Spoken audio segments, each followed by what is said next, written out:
Bonjour, je m'appelle Marcel Poggioli et je vais vous raconter un peu mon expérience, ce qui m'est arrivé. C'est vrai que j'ai connu la détresse, le désespoir, l'angoisse, quelque chose à l'extrême.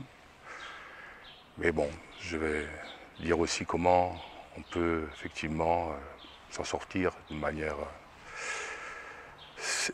spectaculaire, extraordinaire. D'abord, je vais commencer par voilà, me présenter. Donc, je suis né dans une famille d'immigrés italiens. Mes parents étaient italiens, ils ont immigré. Ce qui fait que, déjà dans mon enfance, j'étais un peu mal à l'aise. Enfin, cela est pour plusieurs raisons aussi. Une autre raison, c'est que mes parents avaient une incompatibilité sanguine qui ont fait que j'étais très malade à la naissance et normalement je ne devrais même pas vivre longtemps, d'après les médecins. Et là, ma mère, je crois elle a prié déjà et que déjà il s'est passé quelque chose. Mais d'après les médecins, ce genre de maladie, ce genre de problème, ça peut ouvrir aussi à la schizophrénie plus tard. J'ai vu ça et je le mentionne parce que c'est aussi ce qui s'est passé. Mais donc dans mon enfance, donc j'ai aussi, quand je suis né aussi, il s'est passé quelque chose, c'est que pendant que ma mère était enceinte, elle apprend que mon père avait une aventure et que j'avais une petite sœur, enfin j'avais une sœur, une demi-sœur. Et donc le choc, tout ça, je crois que je l'ai peut-être ressenti parce que quand je suis né avec une jaunisse, la bouche tordue, je faisais la grimace déjà. Et avec une jaunisse et avec les cheveux roux. Et ce qui fait que mon père, qui était d'origine italienne, basané, cheveux noirs et yeux noirs, il avait un peu de mal à reconnaître voilà, sa descendance. Alors ça a ajouté, puis il y avait donc ce conflit dans ma famille, dans mes parents qui étaient toujours présents, cette souffrance de ma mère qui était assujettie au caractère dominateur de mon père. J'ai grandi dans cette ambiance-là et je m'y sentais très mal, quoi, hein. Je le vivais très mal. Et c'est pour ça que j'ai été toujours perturbé. J'ai une enfance perturbée, d'autant plus que, pour ajouter un petit peu, vers l'âge de 7 ans, on a déménagé dans un appartement qui était juste à côté d'une dame qui pratiquait la sorcellerie et qui était un peu vicieuse et tordue. Et un jour où ma mère me laissait chez cette dame pour aller faire des courses, et un après-midi s'est passé quelque chose, quoi. Je passerai les détails, mais c'était voilà, dans la chambre, dans le lit. Et j'étais entraîné aussi dans cette espèce de perversion sexuelle dès mon plus jeune âge, avec les filles aussi de cette dame, avec mes voisines, tout ça. Et ça, bon, ça m'a perturbé parce que j'étais dans la honte, j'étais dans un problème, une confusion identitaire. Et donc voilà, j'ai grandi là-dedans et c'est pour ça que à l'école j'étais très perturbé, j'étais renvoyé des établissements, toujours des remarques, des remarques, j'étais incapable d'évoluer comme normalement. Et ce qui fait que mon père était très déçu par moi, et qu'il me disait bien sûr que j'étais à bon à rien, que j'arriverais à rien.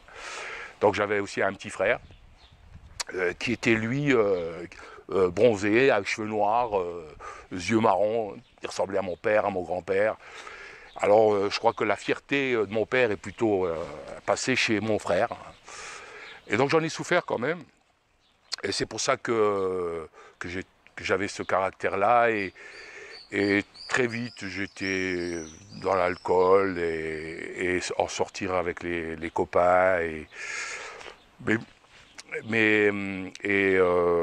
j'ai eu des accidents de cyclomoteurs, de moto. Je me suis pris un mur, carrément, dans un mur, j'étais hospitalisé, tout ça, mais c'était des chocs, c'est comme des chocs successifs. Alors je ne sais pas ce qui a vraiment déclenché ce déséquilibre dans ma personnalité, mais c'est toute une succession de chocs émotionnels, physiques et autres. Et puis il y a eu après la maladie de mon père. Mon père est tombé malade d'un cancer, avec un cancer. Et j'étais déjà très mal, déjà dans la drogue, dans l'alcool. Et, et quand mon père est décédé, donc j'avais 17 ans, ça m'a fait un choc quand même, parce que c'est lui il était mon vis-à-vis, quoi. Il était celui qui me dominait, qui me tenait, mais c'était comme un adversaire, mais que je devais prendre en compte.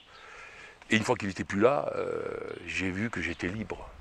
Et je ne savais pas quoi faire avec cette liberté. Alors il y avait ma mère qui pleurait, et mon frère, ma soeur qui étaient perdus. Et ma mère voulait compter sur moi, mais moi j'étais pas capable. Et donc la première chose que j'ai voulu faire, c'est partir.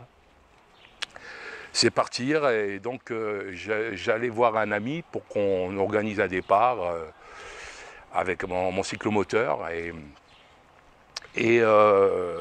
c'est là qu'une semaine après, exactement à la mort de mon père, qu'une camionnette m'a fauché, quoi, dans un carrefour, accident grave, fractures multiples, traumatisme crânien, la mâchoire de travers, enfin c'était quelque chose assez énorme. Et là je me suis retrouvé à l'hôpital, donc dans une grande souffrance. J'ai même au début été traité avec la morphine, parce qu'il y avait des fractures ouvertes et tout.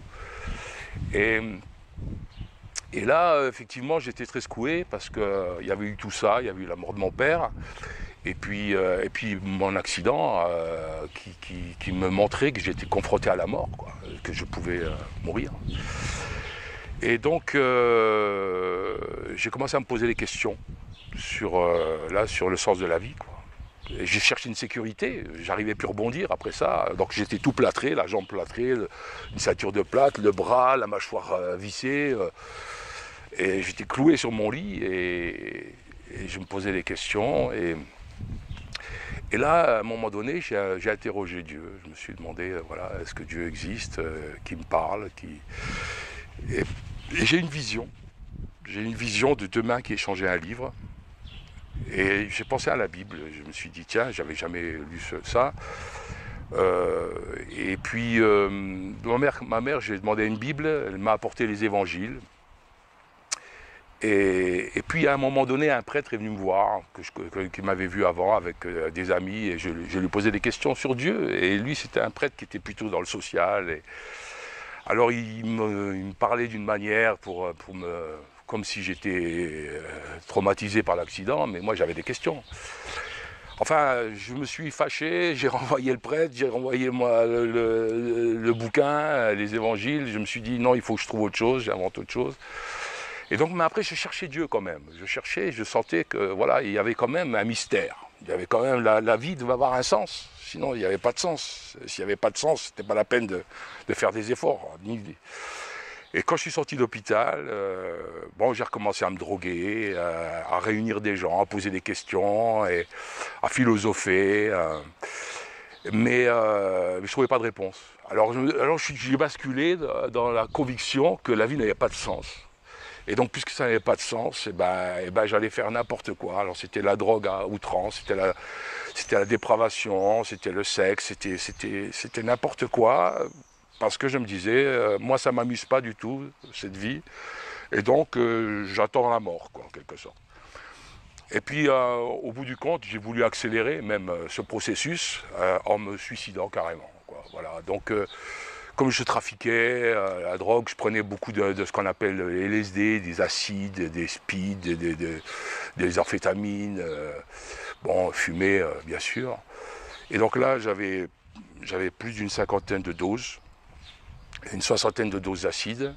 Et un soir, j'ai déconnecté un soir, et j'ai pris toutes ces doses.